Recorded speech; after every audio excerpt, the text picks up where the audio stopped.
This is Rachel. She just sold her first book to a publisher. Her advance was $25,000 and she got a 2-book contract. Her first book is gonna come out in 1 year. This is Monica. She also just sold her first book to a publisher. And her contract is also for 2 books, but her advance was $250,000.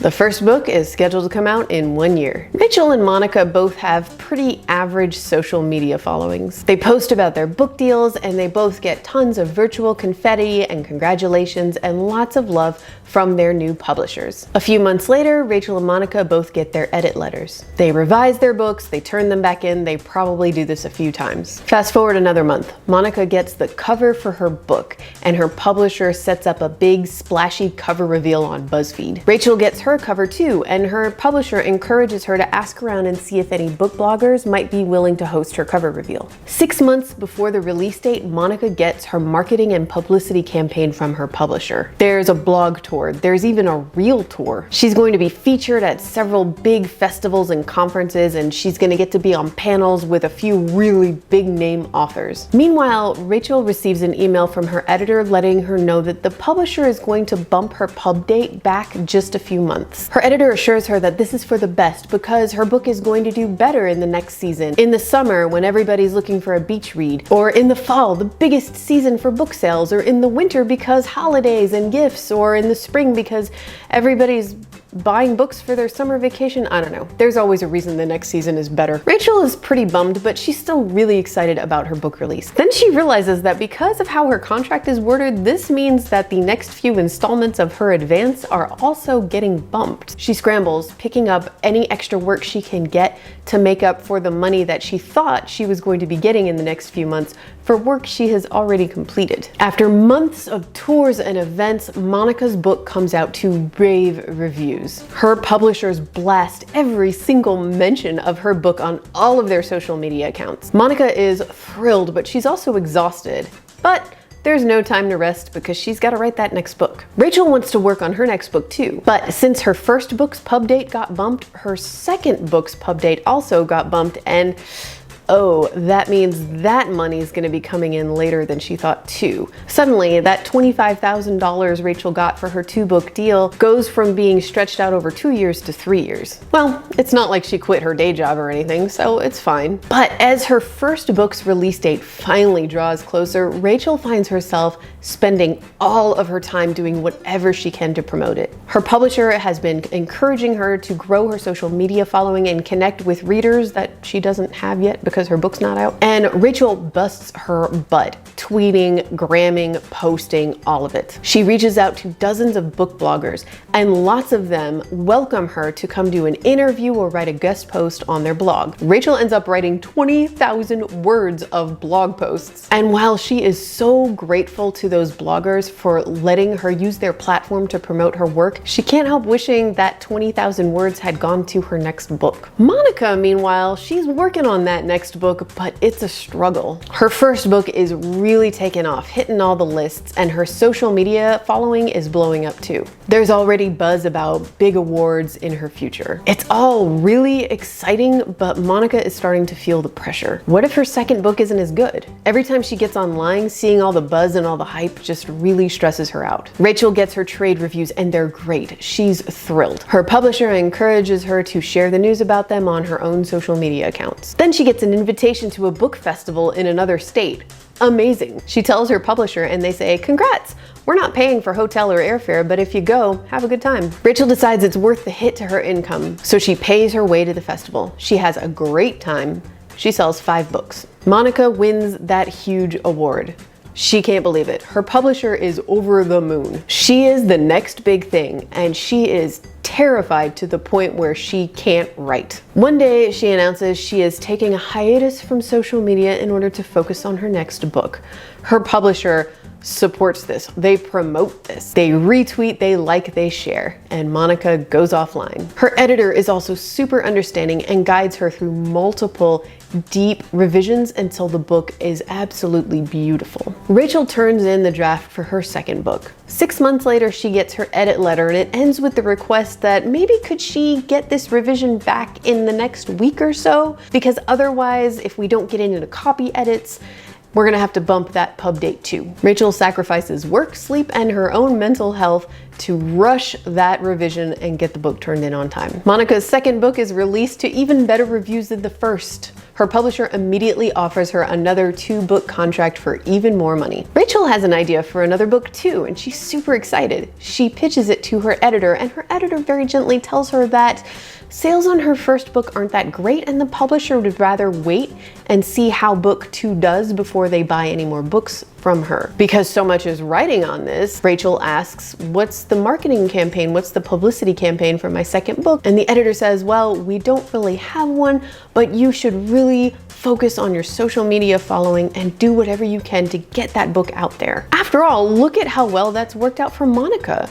You both started out in the same place with the same number of followers, and now Monica just tweeted a link to her next book and pre-orders are through the roof. I could keep going with this forever, following the trajectory of these two women in their careers and how one just is lifted up and the other just spins her wheels. But I think you get it, so let's talk about gaslighting. When I was writing out my thoughts for this idea, I really almost started this story with Rachel and Monica getting the same advance, because the gaslighting I'm talking about actually has nothing to do with the money. But that's not realistic. Money matters. The more money you make on your book, the more time you have to develop your career as an author. That said, of course, not all books can get the big splashy 6-figure, 7-figure deals. And the publishing industry needs those big breakout hits that rake in the cash. That's what keeps the industry going, and that's how mid-list authors are able to get book deals at all. So the gaslighting I'm talking about here is the marketing, specifically the social media, and the way publishers put the onus of publicity on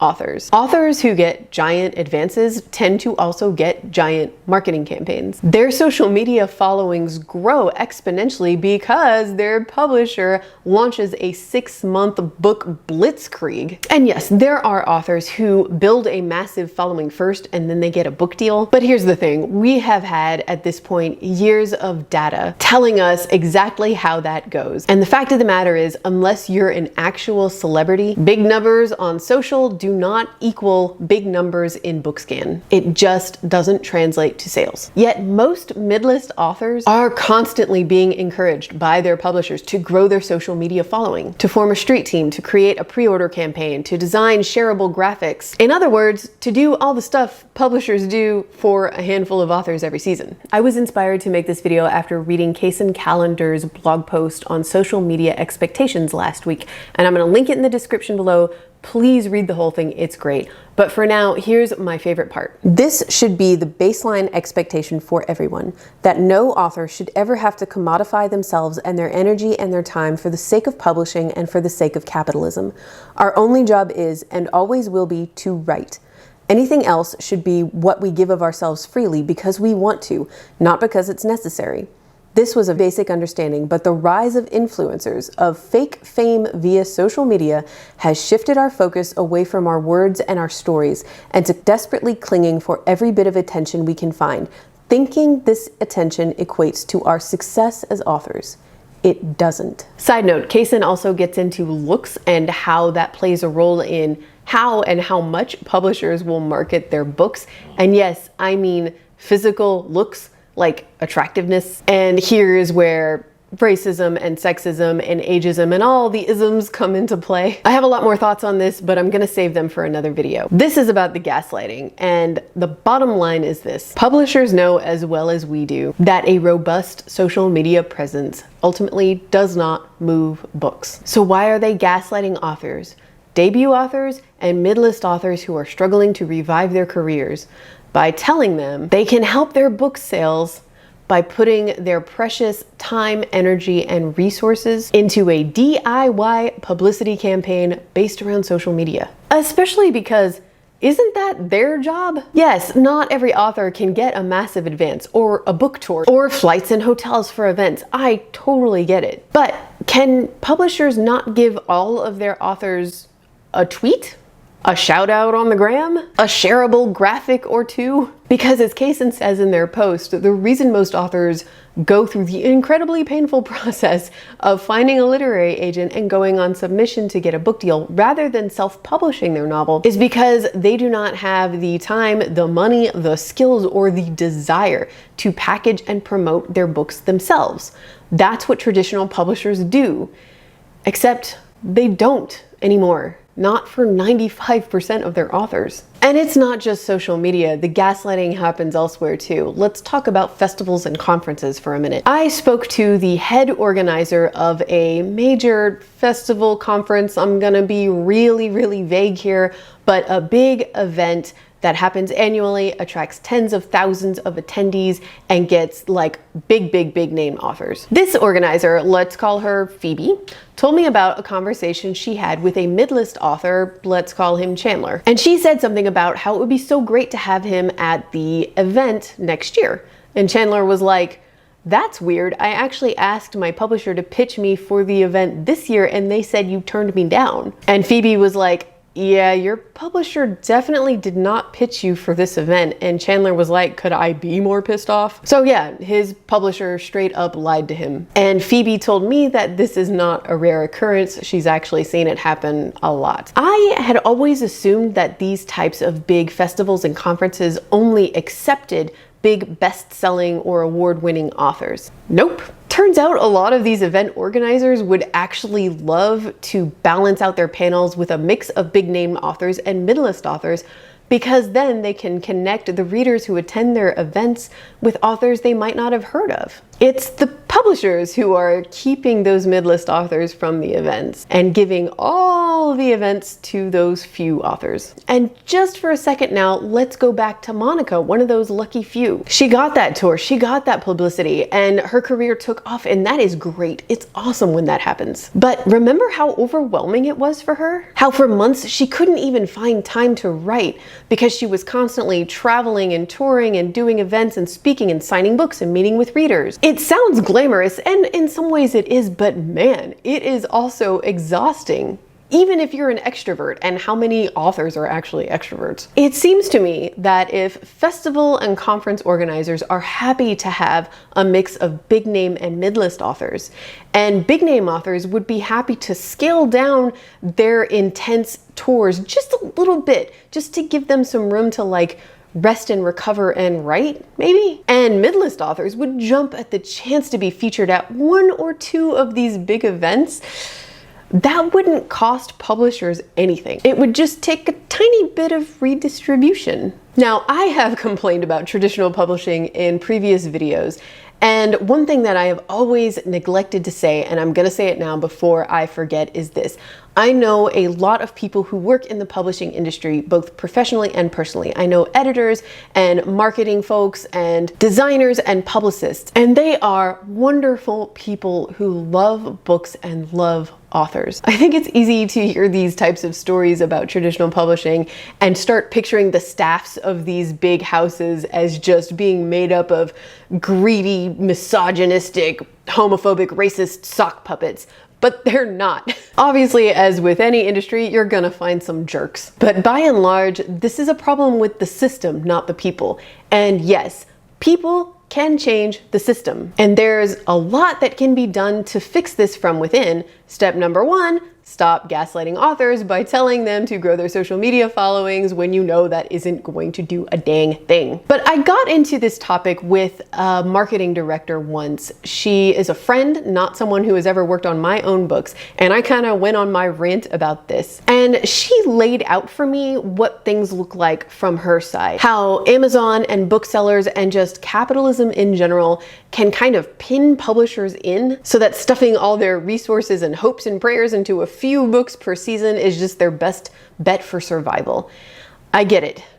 I hate it, but I get it. So, you know, maybe let's make this step number two. Step number one, stop the gaslighting. We aren't going to pitch you for that book festival. Second, be more transparent. We aren't going to send you to that festival because we're already sending Monica. Third, if at all possible, offer another low or no cost opportunity. We aren't going to send you to that festival because we're already sending Monica, but maybe we can get you an interview on Joey's podcast. Anyway, I don't work in the publishing industry. I'm just an author, and I'm sure there's a lot more to this that I just don't see and I don't understand. But I do think that as authors, aspiring or published, we can encourage and push change by gently, politely calling out the gaslighting when we see it. We can define our own social media and DIY publicity boundaries and make them clear and stick to them and not feel guilty about it. We can ask our publishers, what's my marketing and publicity campaign for this book? Because we all deserve one, even if it's a small one. And most of all, we should remember that we did not buy a lottery ticket and win a book deal. We wrote books. We created saleable products. And without those products, the publishing industry quite literally would not exist. So maybe we have more power than we think. Those are my thoughts. What about you? Let's chat in the comments, and I will see you guys Friday with another vlog. Bye.